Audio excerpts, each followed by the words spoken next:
खेल की दुनिया के लिए बीता हुआ कल बहुत ज्यादा स्पेशल था।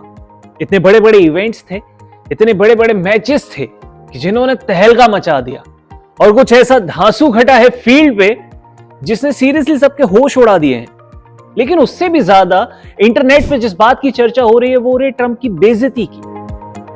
दरअसल जब फीफा वर्ल्ड कप फाइनल में अर्जेंटीना को हराया स्पेन ने, तो स्पेन अपने सेलिब्रेशन के लिए तैयार था। ट्रंप ट्रॉफी देने गए लेकिन जबरदस्ती ट्रॉफी उठाने की कोशिश करने लगे, स्पेन के सेलिब्रेशन में घुसने की कोशिश करने लगे। ये सब देखकर वहां ऑडियंस ने इतनी जोर से हूट किया, ट्रंप की बेइज्जती पूरे स्टेडियम नहीं अब पूरी दुनिया में फील हो रही है। इसके बाद मजबूरन फीफा चेयरमैन को उन्हें साइड में ले जाके समझाना पड़ा कि ये देखो ऐसे नहीं चलता है, हर जगह नहीं घुस सकते हो, ये कोई वेनेजुएला नहीं है। इसके अलावा हमारी star badminton player, badminton queen PV Sindhu ने एक कमाल करके दिखाया है। उन्होंने जापान ओपन जीत लिया है।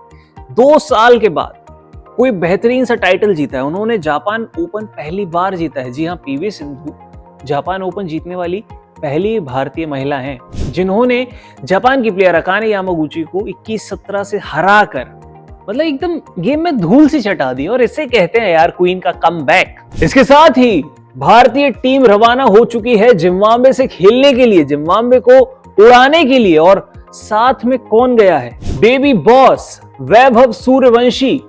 वीवीएस लक्ष्मण की कोचिंग के अंडर खेलेगी ये टीम। As a coach VVS Laxman वहां गए हुए हैं और उम्मीद है कि जीते ये टीम। और जो अभी डेब्यू के दौरान बातें उठने लगी थी वैभव को लेकर के, जल्दी करा दिया है जो भी है, तो लगता है कि जिम्बाब्वे के सामने वैभव सबका मुंह बंद कर देंगे।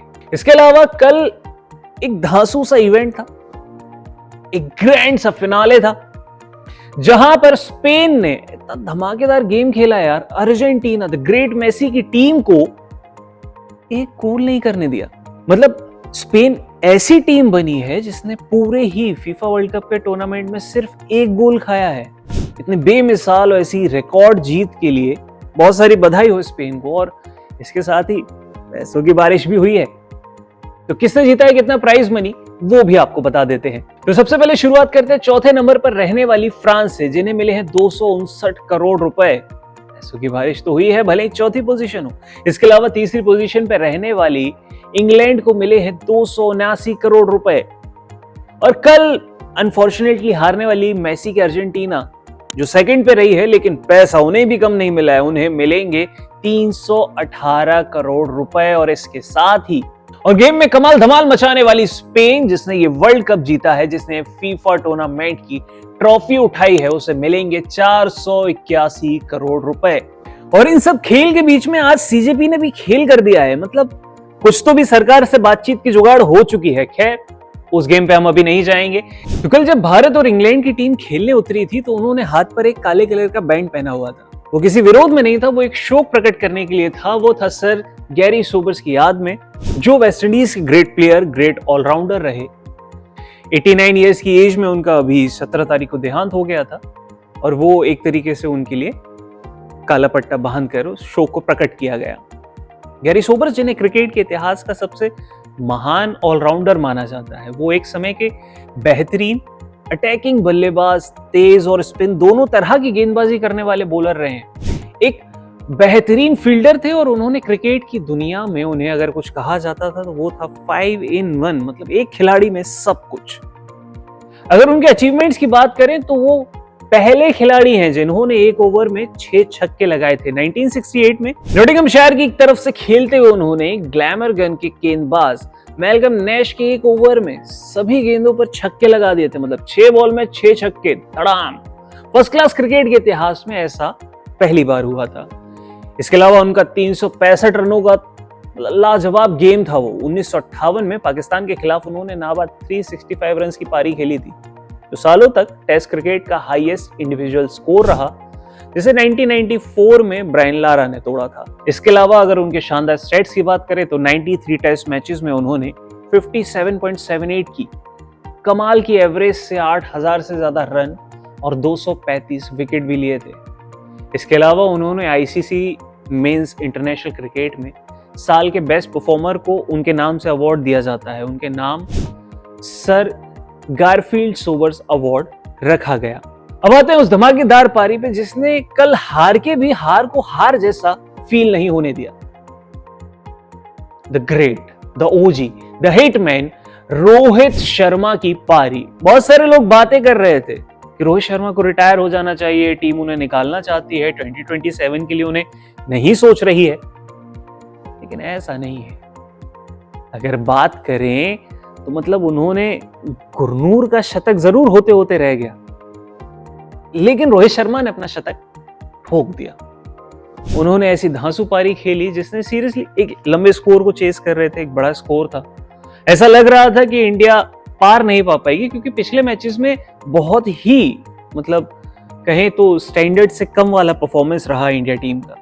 लेकिन उस सब के बावजूद क्या धमाकेदार पारी खेली है द हिटमैन ने। साथ में शुभमन गिल ने भी बहुत अच्छा परफॉर्म किया, और Virat Kohli, the man, the chase master, उनकी परफॉर्मेंस भी धांसू रही। पर इस सब के बावजूद हम अच्छा फिनिश नहीं कर पाए और 27 रनों से टीम इंडिया हार गया। लेकिन कल बहुत वक्त के बाद मैं कहूं कि एक ऐसी पारी थी जिसमें महसूस नहीं हुआ कि हम हार गए हैं, क्योंकि उस हार से ज्यादा खुशी, उस हार के गम से ऊपर रोहित शर्मा के 138 रन की पारी रही, जिसने समा बांध दिया, जिसने हर क्रिकेट फैन को एंजॉय करने पे मजबूर कर दिया।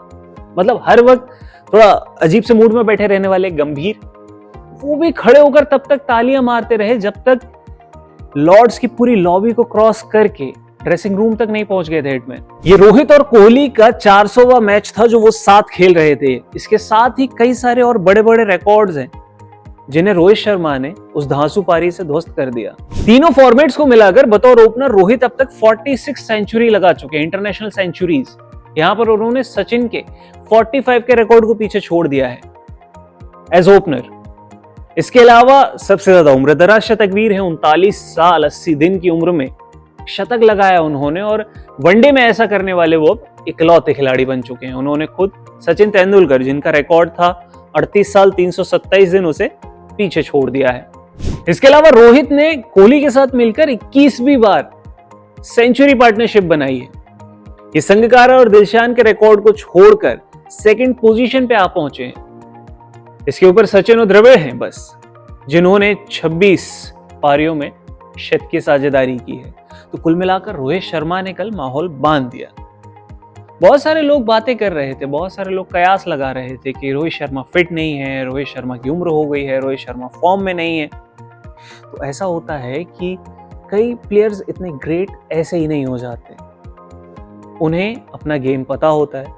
बहुत दफा होता है कि महान से महान खिलाड़ी भी सही से ना खेल पाए, कभी कभी दिन अच्छा नहीं होता, लेकिन हमें भूलना नहीं चाहिए कि हम बात किसके बारे में कर रहे हैं, क्योंकि कई सारे पुराने और कई सारे अभी अभी गए हुए रिटायर हुए प्लेयर्स हैं जो रोहित शर्मा के बारे में बहुत सारी बातें जरूर कर रहे थे। लेकिन कल रोहित ने किसी को वर्बली जवाब नहीं दिया, उन्होंने जवाब दिया अपने बल्ले से।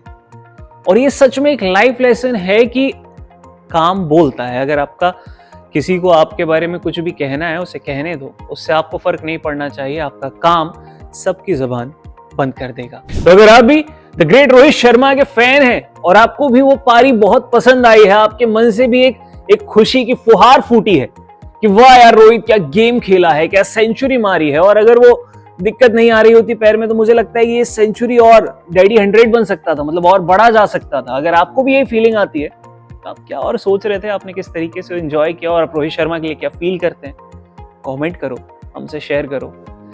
अगली वीडियो में मिलते हैं। गेम्स के बारे में बात अब होती रहेगी गेम पॉइंट पर।